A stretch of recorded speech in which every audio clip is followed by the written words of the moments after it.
Rufus boy, let me love boy, what you know. Rufus boy, let me love boy, what you know. So for each of our happy hours, we are going to have a theme. And because it is November and it is the Thanksgiving month, our theme for this month is giving. We thought that would be a great place to start.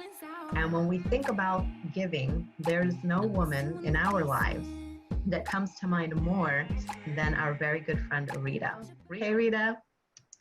So first, I'd like you to tell people what the Fundepaz organization does and how they started and what their mission is. So Fundepaz was developed by Father Fernando Echeverry exactly 20 years ago. So it's our 20th year anniversary. And it was developed with the idea of helping the peasants and indigenous people displaced by violence in Colombia. Over the years, the foundation has grown, and we have captured a lot of other countries, such as Dominican Republic, Guatemala, Peru, El Salvador, and the Philippines as well. A group of Latinos are involved in the Fundepaz Foundation. It's a total of 30 of us. And we have a passion to create a bridge between the United States and those countries, to develop them and to make changes to the poor and people that are very, very hungry. Thank you, Rita. Can you tell us how many homes you donated this year? Yeah. So right now, since the home building started, which was approximately 5 years ago, we have given away 600 homes. And just in the Dominican Republic, it's 350. This year, we have donated 101 with the support of everyone. This is, Fundepaz is made up of a board member and also a lot of collaborators, just like Josie and Michelle, the way they fundraise every year. So there's a lot of people that support this organization, and we're able to make the homes. So 101 homes have been donated. Next month, actually this month in November, we're going to Dominican Republic to donate 60 homes in a small town called Jarabacoa. And we just cannot wait to be there and be able to bless these families with new homes. That is absolutely amazing. And for everybody who has participated and supported this organization, it doesn't stop there. These homes come with beds and furniture and stoves.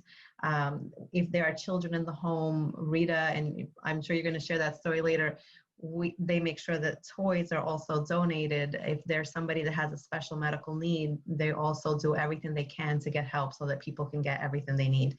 And these homes are truly filled with love and with comfort. So I think that's amazing.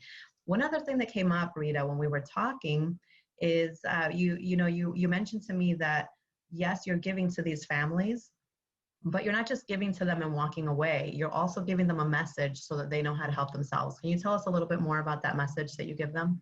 Yeah, that's right, Josie. Whenever we go to any one of those countries, we make sure that we explain to the people that are recipient of these homes that we are hardworking individuals and we are in the United States, but each one of us wake up really early in the morning to be able to work, support our family, support our needs.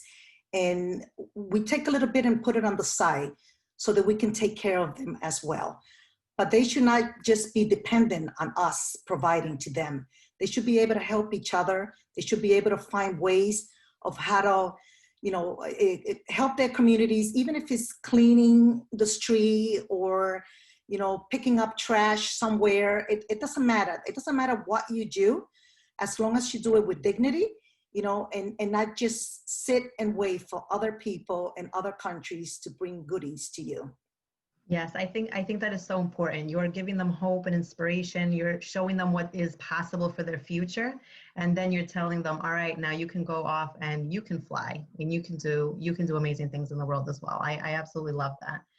Tell us, these are the stories. All right, guys, have your drink now. Seriously, everybody, take a little sip because she's going to tell us some amazing stories right now.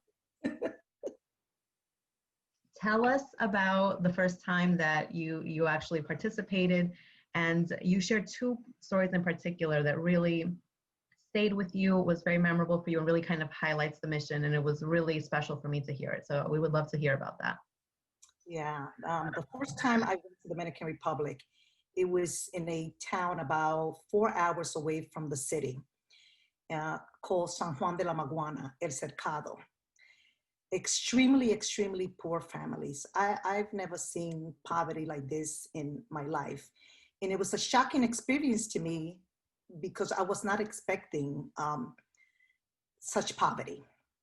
I witnessed a little boy playing with a toy, and his toy consisted of 4 Coca-Cola caps with a box of match and a string. And that was his little playing car. And when I saw that scene, you know, tears rolling down my eyes. And I knew that we had to do something about these kids.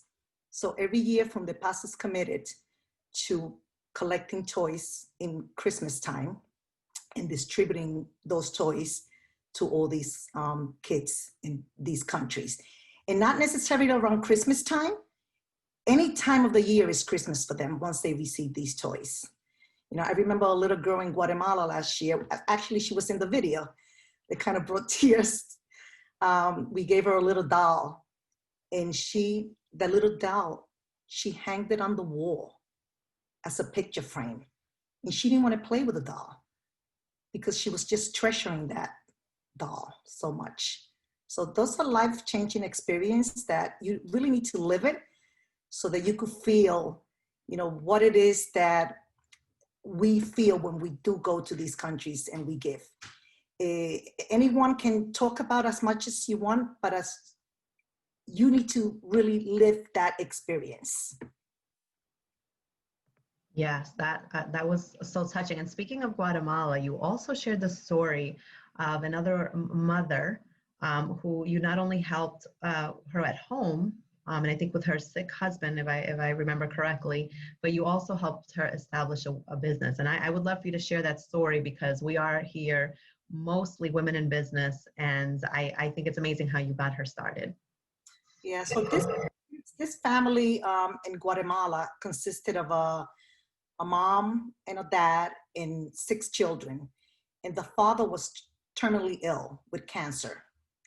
And they reached out to the foundation. Father Fernando went to Guatemala to see what was happening with this family and really came back feeling really motivated to help this family. We decided to build a home. And in the process of building the home, the father passed away. And it was really sad because it was just the mother with 6 children and now nothing to fall back on. So we decided to build a little house next to their main living place so that the mom can make tortilla and be able to sell that tortilla and be able to provide for her 6 children. And because of that lady and this story, we help other families in Guatemala. Last year we went and we donated 20 homes in Guatemala.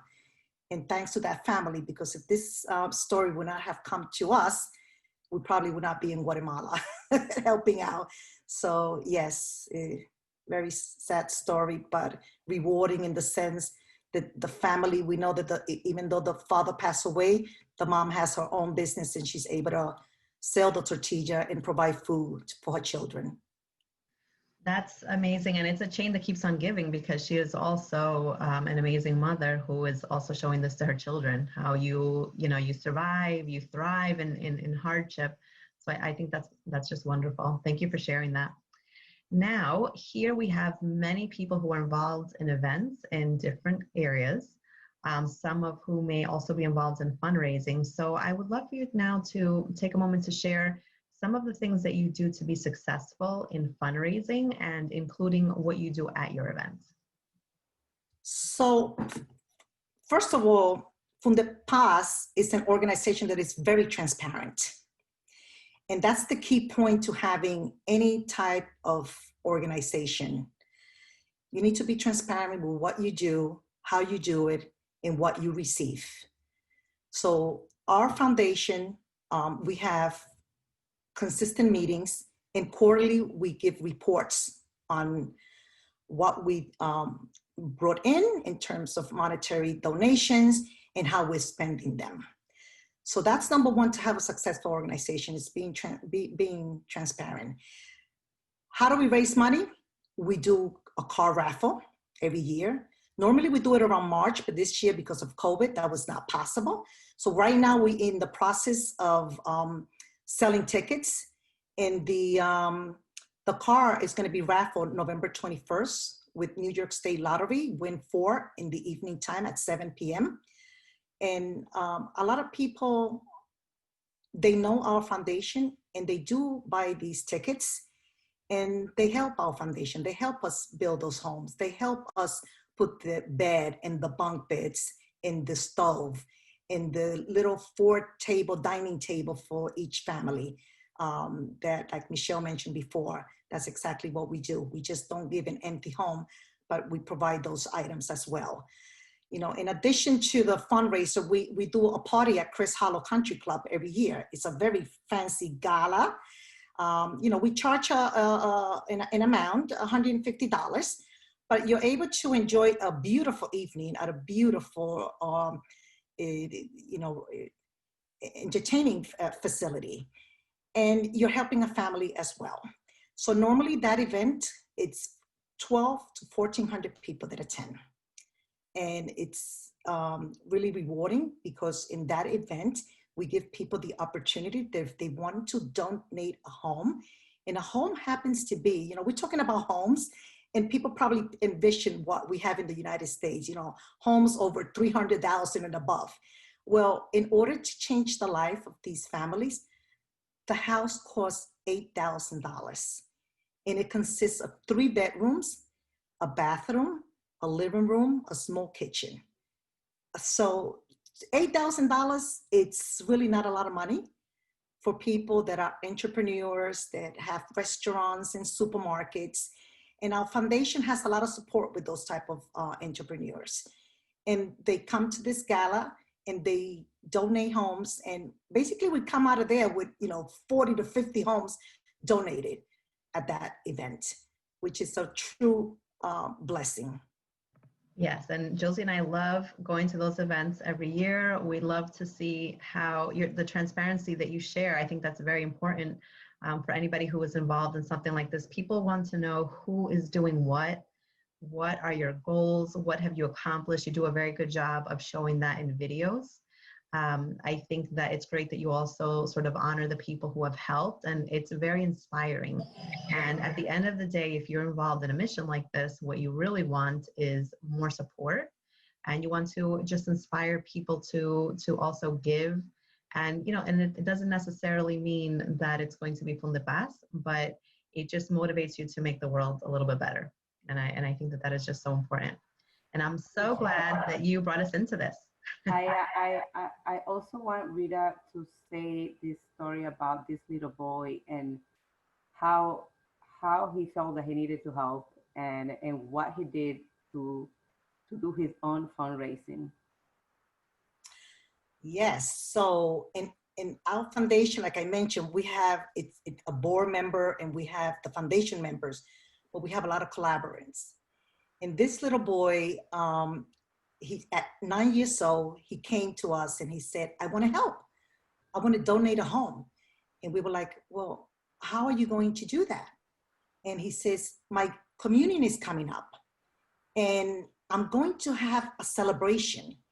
And whatever people give me, I'm going to save it and I'm going to make this home. And his communion came, he invited many of us from the parish and we attended and we all donated. And he, at that party, he asked us that if we had quarters and pennies and dimes laying around the house, to just bring it over to him once a month.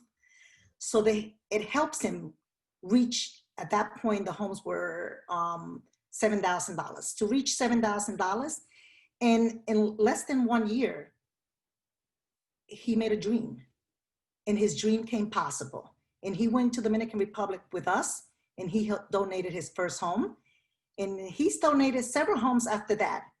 And he continues. We call him El Niño del Centavo, the cent kid, because through the quarters, dimes, and pennies, he's been able to build. So far, he's got 4 homes already donated.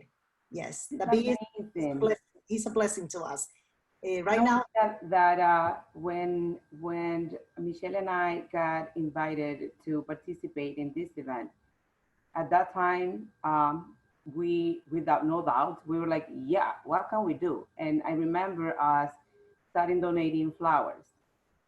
And then comes this little kid that is donating a home. And we heard this story and we were like, oh my God, if this little kid does his awesome idea, so what can we do but just ask our family and friends and to support?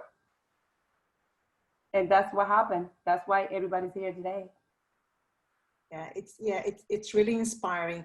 And I just want to put out there that the people that do donate homes, they have an opportunity to give this home in memory of someone or in remembrance of someone. So each home has a plaque that goes outside of the door with the family's name or whoever you want to put on that plaque. And, you know, that's a nice way of saying thank you to someone or remembering someone in spirit, even if it's far away in another country. So that's also a transparency that we use. Yes, absolutely amazing. Now, Rita, here's the question of the day. So you wear all these hats. You have an unbelievable responsibility in healthcare during a global pandemic, and you are going at 150 miles per hour in our community, as we all know. We want to hear how you do it, and we want to know why you do it. So it's not an easy job, but I have a passion. You know, I developed this passion many, many years ago. There was a hurricane in the Dominican Republic called Hugo many years ago, 1978 actually. And I was visiting the Dominican Republic at that time. And my flight was the last flight to get out of the airport and come to the United States.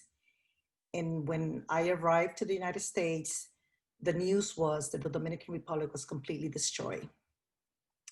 And at that moment, I felt something like inside of my heart that I couldn't control. And I felt that I needed help. And I started fundraising. I started going to my neighbor's door, knocking on the doors. Anybody has can of food, clothing. And people were really gracious and giving anything that they had. And I packed several boxes. And a week later, I went back on a plane and I went to help Dominican Republic. And I feel that from that time, I have this passion inside of me to help others. You know, I'm a participant of Catholic faith. And there's a quote in the Bible by James 2:14 that says that faith without work is a lost faith. And you need to be able to give, because if you don't give, how are you going to make the world change? And I know there's a lot of poverty out there, and you probably say, well, there's so much out there. How could we just change the world? Well, changing the world means one person at a time, one family at a time. If we're able to do that, we conquer a lot. And this is what Fundepaz stands for, is little by little, with the help of everyone, changing the world one family at a time. You know, my job it's really involving. I'm responsible for an entire department. It's called anatomic pathology. And yeah, I don't know, probably people are probably saying, what is that? So basically, when you have a surgical procedure, you know, a biopsy, or you have something removed from your body, your tissue, your specimen comes to my laboratory, and we process your tissue, and we're able to look at in the microscope and determine whether you have cancer or not, or whatever illness you have, so that your clinician can provide treatment for you to be well taken care of. So it's a huge responsibility. You know, I love my job. It's a passion.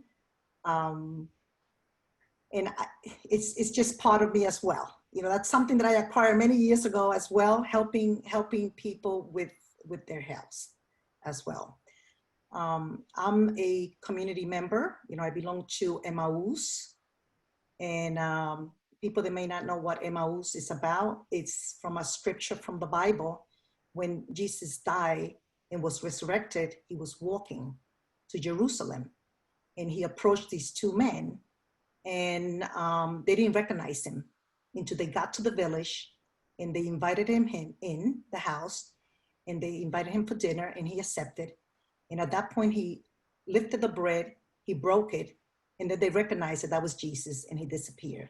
So the Emmaus is a group of people that follow this scripture theme with the purpose of service. So service is basically the theme. That without service, we're basically lost. And that's why we help in any way, anyhow, anyone that comes to us, we're there to help them as well.